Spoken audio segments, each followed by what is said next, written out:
Hey, what's going on, guys? DJS here, bringing you guys a video. I wanted to show you guys this launch that happened today and all this stuff that's been going on. I don't know if you guys have, I'm sure most of you guys have been following it on Twitter since the launch, and you can see, I don't know if you can tell, local time is 2:45, so it's just about an hour after this thing launched.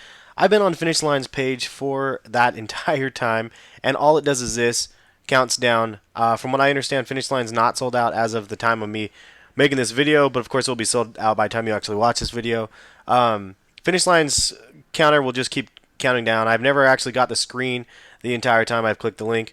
Meanwhile, you have Foot Locker's screen here, and I'll read that to you guys in a second. And then you have East Bay's screen here, saying basically you can't add it to the cart, and I'll go ahead and refresh and try to add it again. I don't know, man.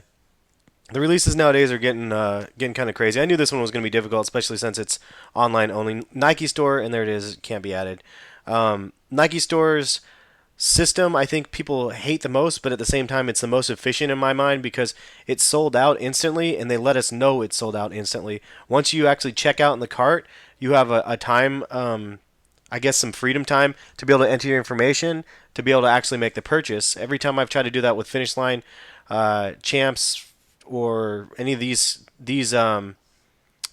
let's see, Finish Line, Foot Locker, East Bay. Whenever I try to do it with these ones, by the time I get to the credit card information screen, I put in my credit card information, I hit submit, and then it errors out. So at least Nike Store doesn't do that.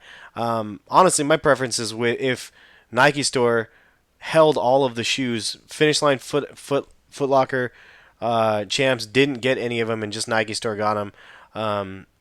And then like we could all hit that one site, and at least it's effective and efficient, and at least in my opinion. Some of you guys may totally disagree because a lot of you guys are saying, hey man, like some people hit me up, like this dude hit me up right here. He said, um wait, screenshot, he said, yeah, keep trying on Finish Line.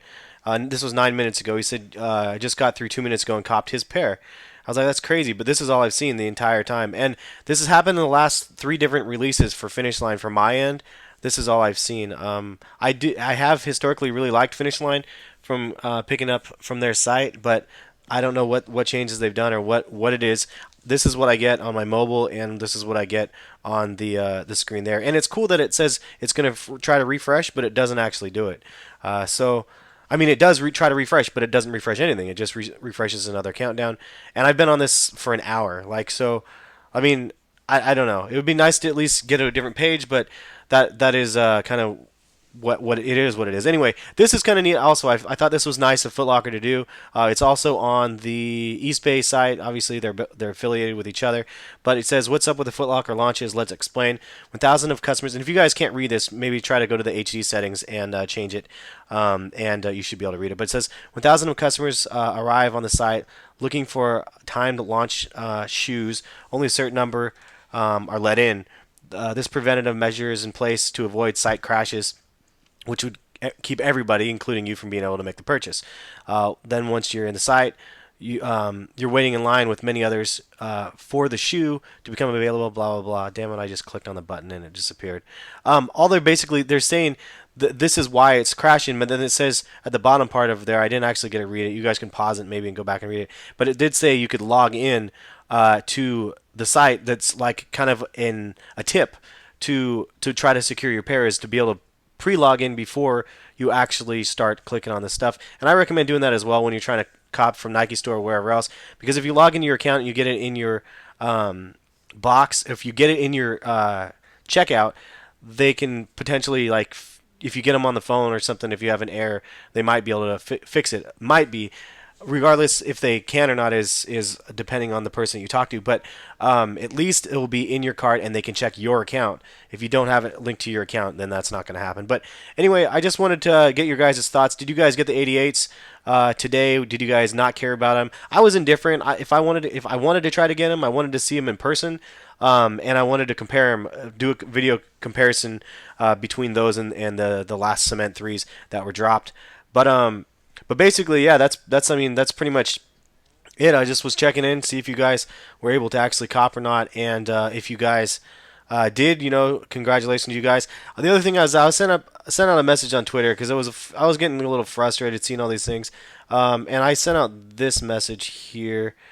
I said if people are reselling these 88s for $500, that's not the problem. It's you idiots paying that much for the sneakers. I said don't fall in line.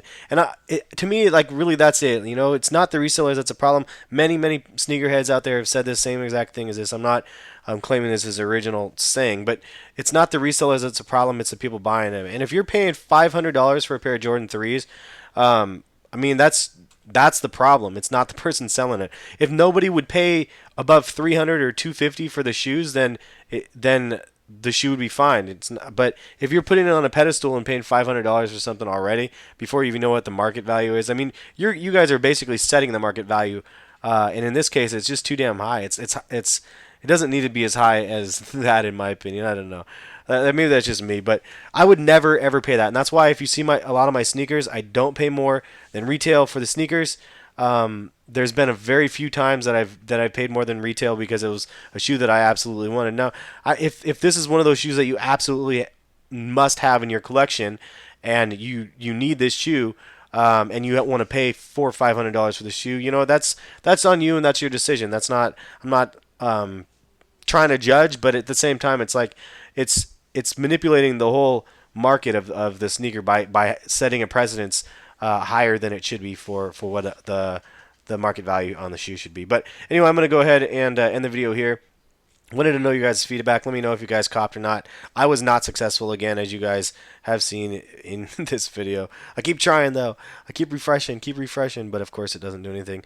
And yeah, I don't know. I've seen a couple people here and there that said that they were able to cop. So good for you guys, and hopefully you guys aren't just all gonna flip them really quick. You know, I don't know. That's another thing. You know, I could do a video on that another day. I'm not even opposed to somebody buying one or two pairs and flipping them. I've done that in the past myself. But if the people, I don't know, if you're paying that much for the shoe, uh, then it is what it is. If I usually flip a shoe, I'll start it off at retail, and then you guys will end up bidding it up to whatever it's worth. I don't start it off at $500 or $600 trying to add some shock value to it or anything crazy. But that's all I got. I'll have some more ideas for videos coming up later this week. We'll catch you guys later, and then yeah, man, it's a lot of pickups coming up. The fighter jet foam posits are 235. I'm really trying to get my hands on those, but I'm really not trying to pay that price for them. But I guess we'll see what happens. Anyway, have a good one, guys. We'll catch you guys later.